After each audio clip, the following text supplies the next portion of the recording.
Baik, kita mulai. Assalamualaikum warahmatullahi wabarakatuh. Nah, ini untuk materi selanjutnya, kita akan nambah topik, ganti topik terkait dengan software development life cycle, atau sering disingkat SDLC ya. Nah, SDLC itu apa? Nah, ini penting ya. Jadi ketika kita membuat aplikasi atau sistem informasi, nah kita perlu mendefinisikan suatu kerangka kerja, mulai dari awal hingga akhir ya, harus jelas seperti apa kerangkanya, seperti apa frameworknya, seperti apa desainnya, dan sebagainya. Nah,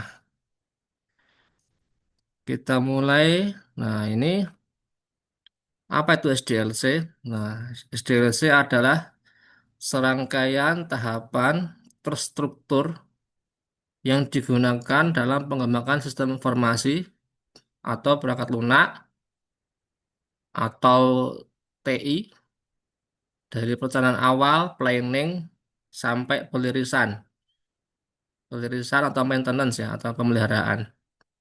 Nah, kemudian apa manfaatnya? Manfaatnya banyak ya, memberikan guideline, kerangka kerja, panduan yang sistematis agar perangkat lunak yang kita buat itu memenuhi standar sesuai dengan kebutuhan dan berkualitas, kemudian sesuai dengan timeline waktunya agar tidak meleset dari rencana awal. Nah, sebelum kita mulai, sebelum kita lanjutkan, perlu untuk diketahui perbedaan antara sistem informasi, kemudian teknologi informasi, lalu aplikasi. Nah, itu berbeda ya. Itu berbeda semua. Jadi, yang paling luas skopnya adalah sistem informasi. Nah, jadi sistem informasi adalah gabungan antara komponen aplikasi, hardware, software, data, proses bisnis, manusia, humanware, dan sebagainya digabung, diramu, saling berkolaborasi membentuk sistem informasi. Jadi SI ini lebih luas, cakupannya lebih lebar ya, nggak cuma aplikasi saja, tapi lebih banyak ya. Ada hardware, humanware, software, data, dan sebagainya, lengkap.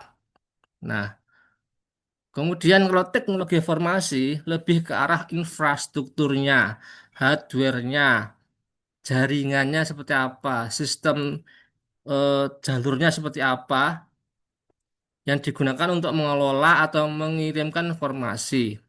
Jadi lebih ke arah infrastruktur, komputer, server, storage, seperti itu. Itu yang TI ya.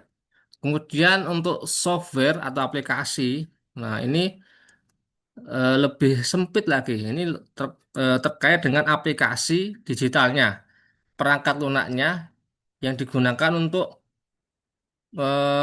menjalankan tugas tertentu. Nah, ini lebih spesifik lagi ya, lebih ke arah aplikasinya atau softwarenya. Nah, kalau dibuat tabel ini, kalau yang SI itu, sistem informasi adalah gabungan antara TI, infrastruktur, dan aplikasi ya. Jadi SI itu lebih luas, kemudian TI cenderung ke arah infrastrukturnya, hardware-nya. Kemudian kalau aplikasi lebih cenderung ke arah softwarenya, aplikasinya lebih sempit ya, seperti itu. Nah, contohnya apa? Contohnya ini ya, kalau analoginya yang sederhana seperti kantor ya. Nah, kalau TI-nya itu apa? Berarti ada printernya, kemudian ada jaringan komputernya, ada mejanya, ada switch-nya, ada routernya, servernya, dan sebagainya.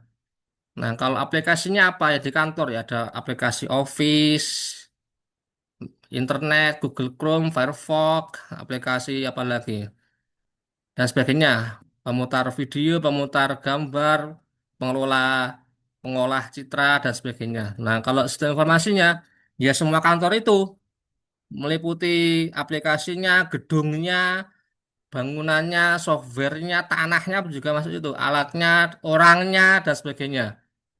Itu yang sistem informasi ya lebih luas cakupannya. Seperti itu ya. Oke, itu definisi atau penamaan awal agar kita nanti sepakat ya bahwa sistem informasi itu lebih luas. Kemudian aplikasi itu ya aplikasi aja. Kalau TI, TIK itu teknologi komunikasinya. Ya, seperti itu. Kita lanjutkan. Nah, dalam tahapan pembangunan aplikasi atau software atau sistem informasi, kita menggunakan framework SDLC ya. Nah, ini ada namanya dari tahap pertama tuh planning atau perencanaan, planning, plan merencanakan, kemudian analisis, analisis ini biasanya bisa digabung ya, planning dan analisis bisa digabung sebenarnya. Nah, ini kita pisah nggak apa-apa, nggak masalah. Kemudian desain, perancangan, kemudian implementasi, terus testing atau pengujian, deployment, penerapan, atau bisa juga penginstalan atau perilisan, kemudian maintenance itu pemeliharaan atau update atau apa ya, selain maintenance, maintaining, memelihara. Nah, seperti itu. Nah, yang kita lalui dari awal sampai sekarang itu baru tahap implementasi ya. Jadi pemrograman komputer itu lebih ke arah implementasi. Nah, coding itu ke arah implementasi ya. Kita belum membahas dari satu, dua, tiga belum. Nah, ini yang 5, 6, 7 apalagi itu juga belum. Nanti akan kita pelajari juga terkait nomor satu, 2, 3 ini.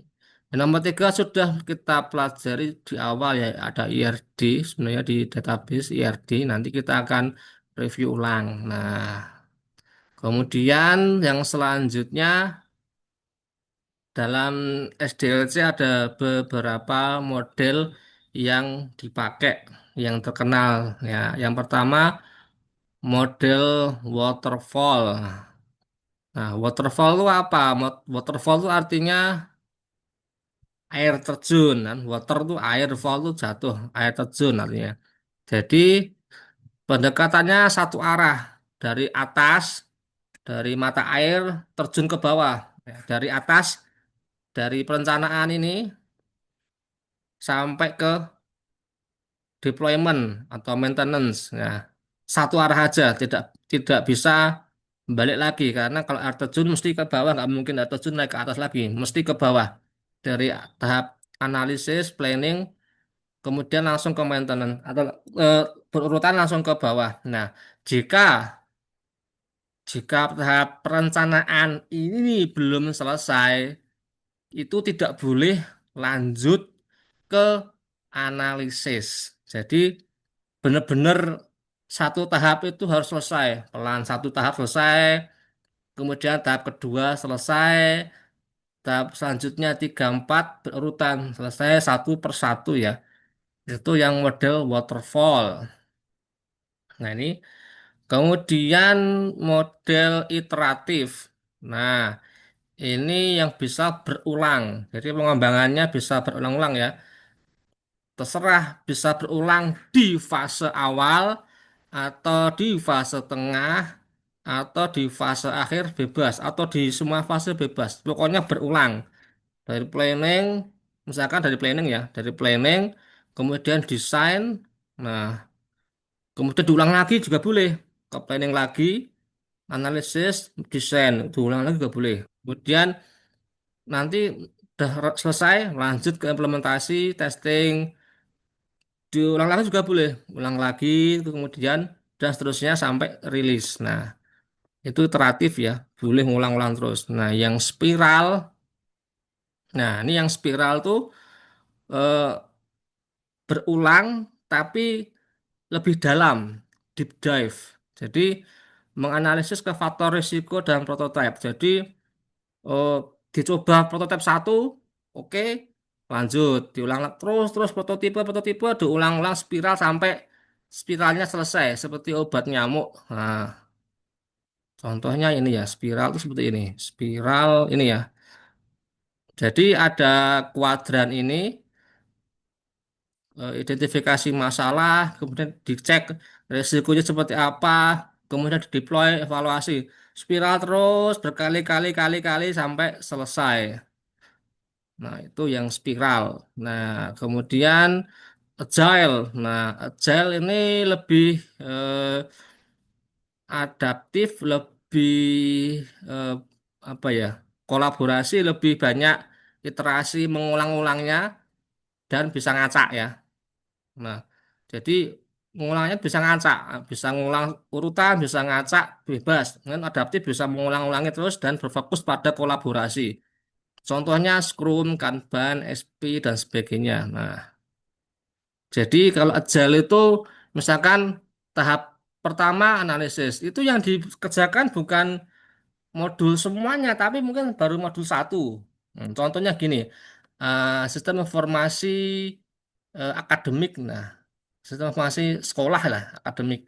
Nah, itu yang dikerjakan itu bukan baru awal besar, tapi mungkin Pak minta bantuan dibuatkan aplikasi akademik. Nah, tapi yang dikasih cuma modul atau tugas untuk mengerjakan aplikasi penilaian siswa, penilaian santri. Nah, jadi ya cuma itu aja dikasih, Pak ini cuma buat aplikasi penilaian santri. Oke, kita buat.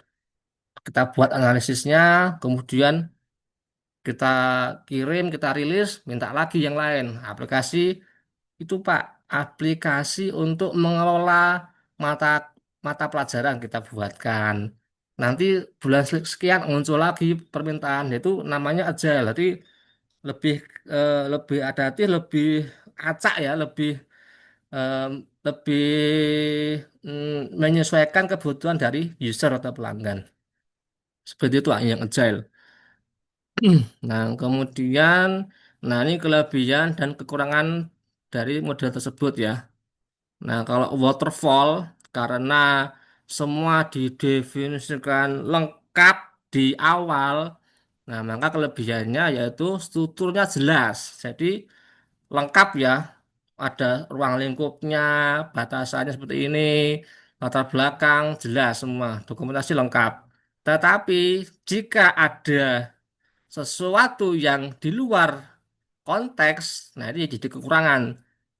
Tidak fleksibel, artinya ada misalkan gini, ada project membuat aplikasi misalkan rumah sakit. Nah, sistem informasi rumah sakit. Jadi kita diskusi di awal udah lengkap semua, kita definisikan kebutuhannya lengkap semua. Tiba-tiba ada di tengah jalan menambah modul tertentu. Nah, itu tidak boleh, tidak tidak apa ya, tidak gini. Jadi tidak ada di skop pengerjaan. Nah, kita di awal sudah ada surat perintah kerja. Nanti ditentukan modulnya ini. Kalau di luar modul berarti di luar konteks kita tolak bisa itu karena menggunakan waterfall. Nah, itu kelebihan dan kekurangannya di waterfall ya. Jadi tidak fleksibel jika ada penambahan aplikasi atau fitur. Nah, yang agile. Nah, karena dia kelebihannya gini, adaptif, fokus pada permintaan atau nilai yang atau value yang ingin pelanggan minta. Misalkan, Pak saya minta ini dulu, modul satu dulu. Oke, kita kerjakan.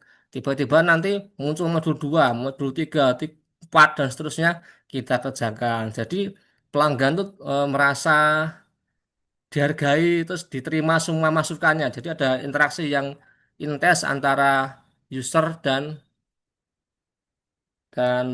pembuat aplikasi lah seperti itu.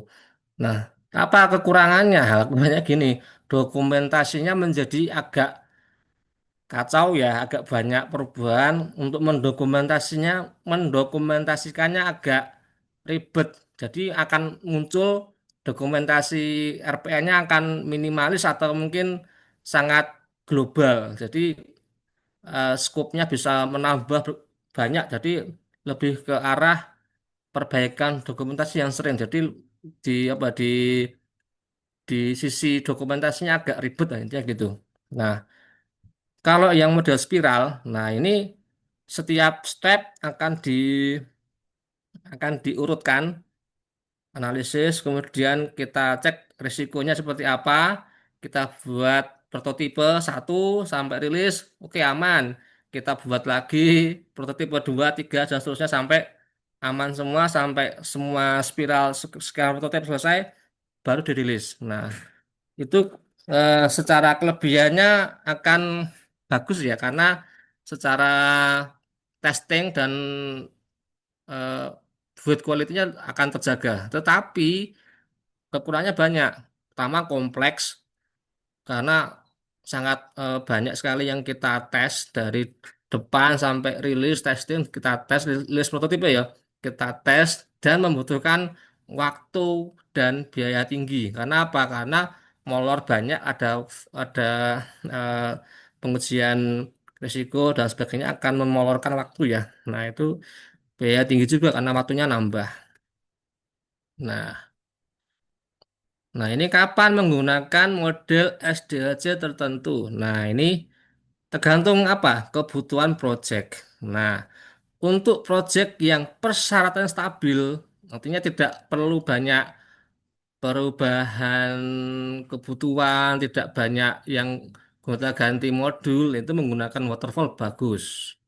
Nah, tetapi untuk project yang sering berubah-ubah dan sebagainya, misalkan susah untuk dibuat apa ya modul lengkap. Nah, itu menggunakan agile itu bagus juga. Nah, tergantung kondisi di projectnya ya. Nah, kemudian ukuran tim. Nah, untuk tim yang kecil yang cuma mungkin di bawah 10 atau 5 orang itu cocoknya menggunakan agile, fleksibel. Artinya kita ngerjakannya tuh bisa dari manapun bebas, tidak harus berurutan. Nah, untuk tim yang besar dan terstruktur, kita punya tim besar, software harus besar, misalkan udah 10 orang ke atas, itu pakai waterfall enak, karena kita bisa kerja bareng-bareng, kita analisis bareng-bareng, bagian ini kita rembuk semua secara terstruktur. Oh ya sudah apa ya, udah enak lah. Nah, kemudian kompleksitas dan resiko ya. Untuk resiko yang tinggi, nah itu bagus menggunakan spiral ya.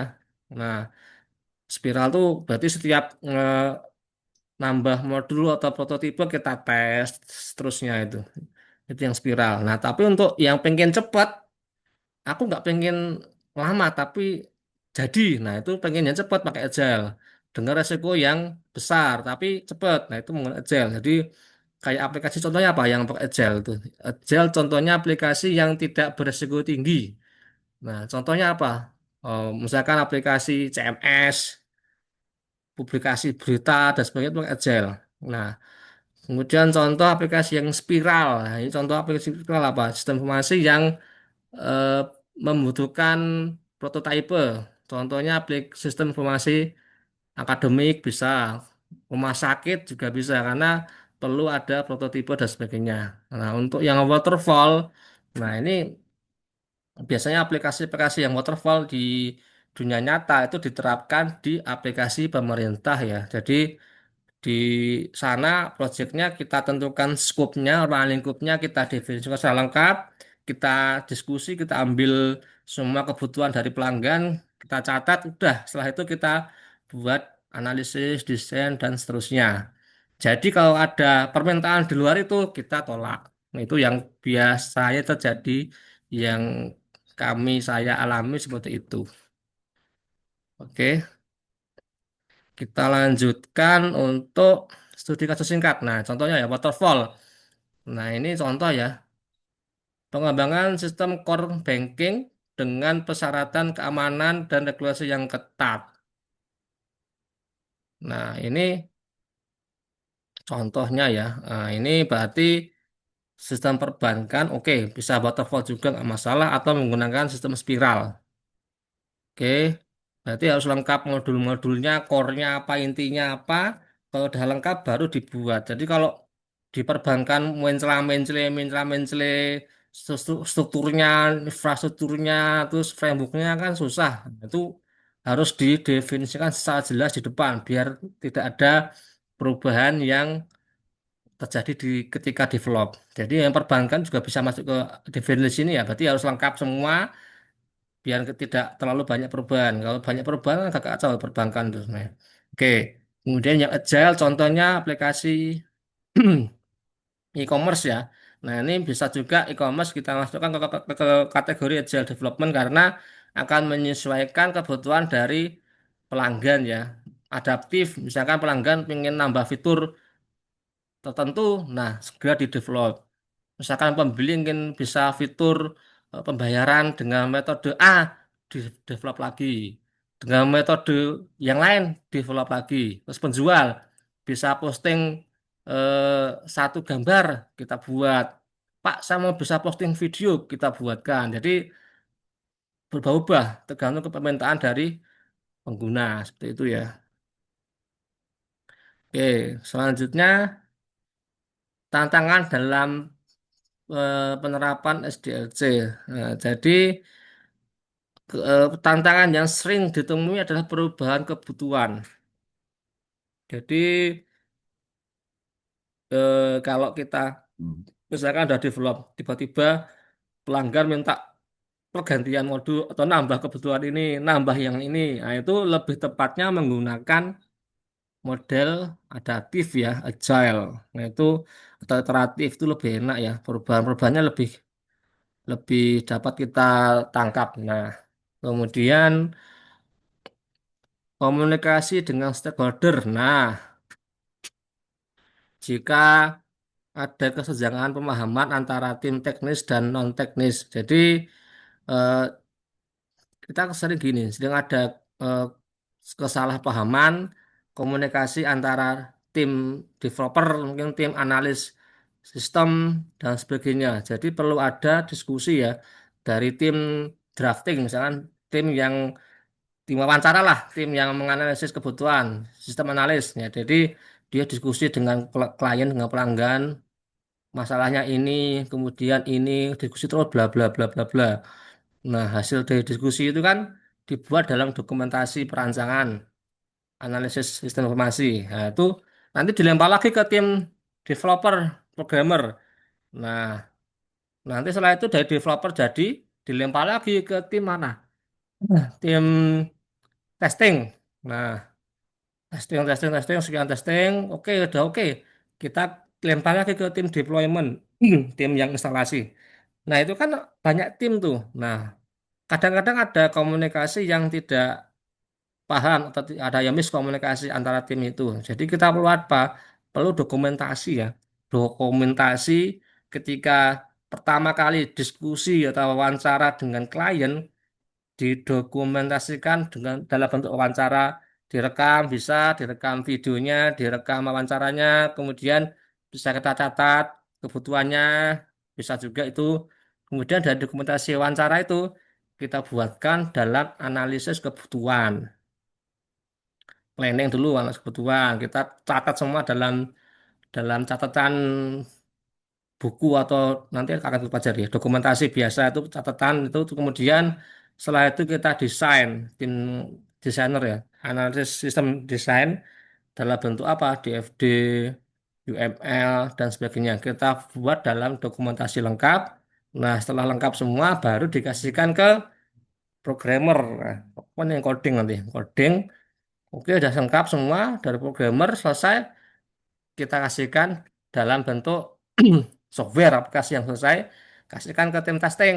Tim testing juga nanti ada dokumentasi pengujian. Nah, ini ada juga prosedurnya atau dokumentasinya input, output sesuai enggak, kalau sesuai centang.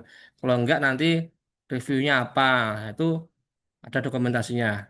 Kemudian setelah itu di deploy juga sama, dites di ketika instalasi ada bug enggak, kalau enggak ada lanjut dan seterusnya. Oke, selanjutnya keterbatasan waktu dan sumber daya ini yang sering terjadi ya.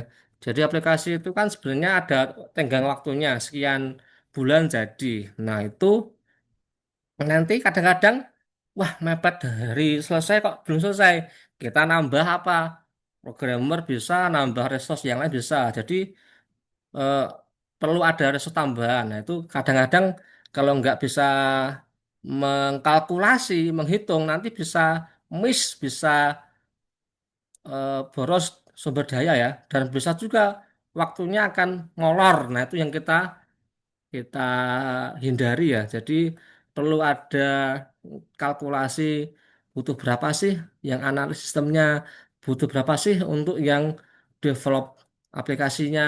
Nah, itu perlu kita analisis, jangan sampai kekurangan.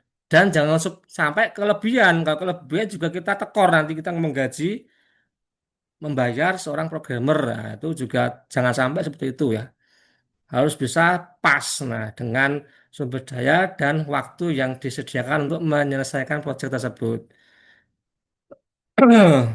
Nah, solusinya apa? Kita mengkalkulasi sumber daya, terus kemudian membuat prioritas fitur apa yang didahulukan, kemudian mengatur fitur mana yang nanti bisa dikesampingkan atau bisa mengatur alur manajemen dalam mendevelop aplikasi seperti itu. Nah, selanjutnya best practice-nya seperti apa dalam SDLC? Nah, kita perlu apa? Yang pertama kolaborasi. Jadi kolaborasinya harus intensif ya antar tim analis, tim desainer, tim implementator, testing, kemudian deployment harus intensif ya, saling komunikasi, pertemuan rutin dan sebagainya. Nah, kemudian dokumentasi harus jelas. Nah, terstruktur, namun tidak berlebihan karena akan boros. Jadi kita dokumentasi yang padat, jelas, terstruktur, tidak berlebihan dan fokus pada kebutuhan dari perangkat dari aplikasi yang diinginkan dari user ya. Jangan sampai boros banyak, nah nggak pas. Kemudian adaptasi terhadap perubahan. Nah, ini harus fleksibel ya. Jadi harus fleksibel terhadap respon perubahan dari user atau pasar ya.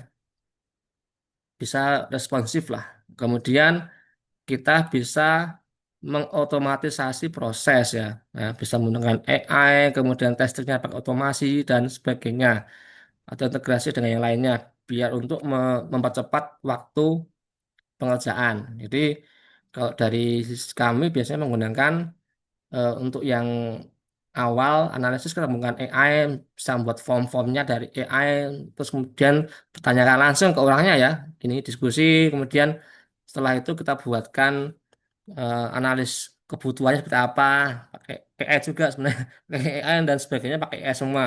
Yang nggak pakai AI mungkin di bagian instalasi ya, sama testing itu kan manual, kita tes inputnya apa, jadinya apa. Itu yang selebihnya dari coding pun pakai AI bisa.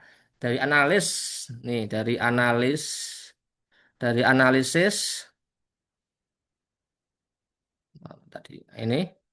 ini nomor satu sampai tiga ini, satu sampai empat ini pakai AI bisa. Nah, tapi yang nomor lima, enam itu manual ya. Kalau yang saya pelajari, yang saya alami, untuk testing pengujian masih manual, deployment apalagi manual ya. Oke, lanjut terakhir slide-nya penutup kesimpulan. Jadi SDLC akan memberikan kerangka kerja sistematis untuk menghasilkan perangkat lunak yang berkualitas sesuai standar, sesuai kebutuhan, dan sesuai dengan tenggat waktu dan sumber daya yang dimiliki. Nah, kemudian yang kedua, kita harus memilih model apa yang tepat. Nah, dari kebutuhan ini, proyek ini ya, menyesuaikan dengan kebutuhan dari pelanggan dan sumber daya yang kita miliki, sumber daya baik sumber daya waktu maupun sumber daya manusianya. Jangan sampai kita, misalkan kita waktunya mepet, berarti kita harus menambah SDM-nya. Nah, misalkan waktunya panjang, ya kita santai aja. Terus kemudian kita cek juga dengan nilai value dari proyeknya itu. Kalau proyeknya terlalu murah, kalau saya tolak. Perlu ada negosiasi. Nah, yang pantas berapa? Nah, gitu. Seperti itu ya. Nah, implementasi SDLC yang tepat adalah fondasi untuk pengembangan perangkat lunak yang sukses dan berkelanjutan. Oke, mungkin dari kami cukup sekian untuk pengantar SDLC ini. Insya Allah kita lanjutkan besok lagi ya. Kita akan bahas satu persatu dari tahap planning, nah, analisis, sampai implementasi, sampai terakhir lah deployment ya. Nanti kita undang juga, misalkan kita ketika bahas planning kita diskusi dengan teman saya yang terkait dengan aplikasi bisnis kuliner. Nah, kita akan diskusi insya Allah via Zoom ya. Nah, nanti akan kita catat seperti apa dokumentasinya. Seperti itu dari kami, kami akhiri. Assalamualaikum warahmatullahi wabarakatuh.